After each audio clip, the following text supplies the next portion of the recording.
This is the interview. Child marriage. I mean, you'd be hard-pressed to find two words that sound kind of really foreign. Almost an oxymoron, don't you think?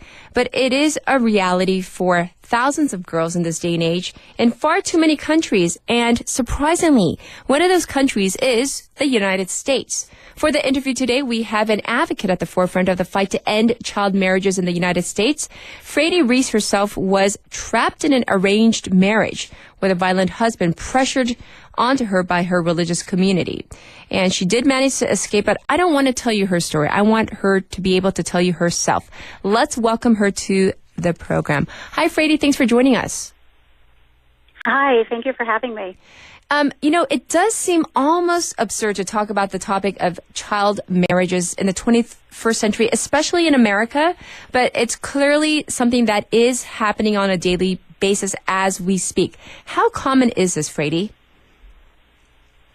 Well, really way too common. So what we found, we went to all 50 states and retrieved marriage license data and analyzed it to see how often children are getting married. Mm-hmm. And what we discovered is that 12 states aren't even tracking the data, but in the other 38 U.S. states, just between 2000 and 2010, yes, more than 167,000 children as young as 12 were married.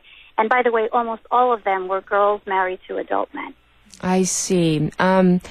I hear that you yourself were trapped in this unwanted marriage. Can you tell our listeners about your experience so we get a better idea of why you're advocating for this? So I was not a child when I was married. I was 19. A forced marriage can happen at any age. But I was raised in an insular religious community where marriage is arranged for you when you're young, sometimes when you're a child. And even once I was in the marriage and it was an abusive and unhappy marriage, there was just no way out. It's very, very difficult to get a divorce, especially if you're a woman. I was trapped for 15 years. And when I finally managed to escape with my two daughters, my family shunned me. They consider me dead. Until today, it's been more than a decade. My goodness. So have you had no contact with them at all? Are you just considered not part of the family anymore?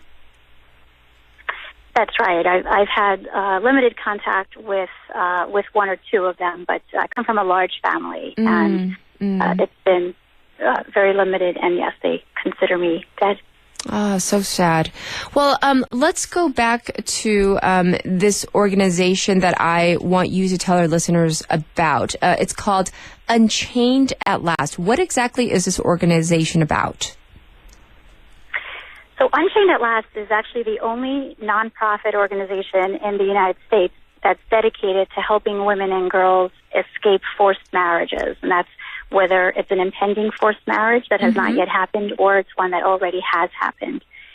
And we also are the only organization that is dedicated to ending forced and child marriage in America.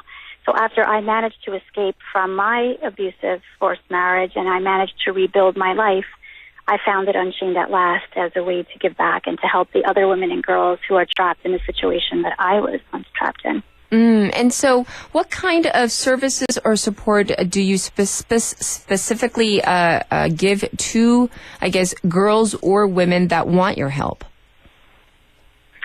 We provide really comprehensive wraparound services, always for free, by the way. Okay. And often these are life-saving services for women and girls who reach out. And that starts with coordinating and implementing escape plans. And sometimes that's an international escape. Often women and girls are taken from the United States and brought overseas to be forced into a marriage. Yes. So we work with the U.S. State Department to bring them back to the U.S.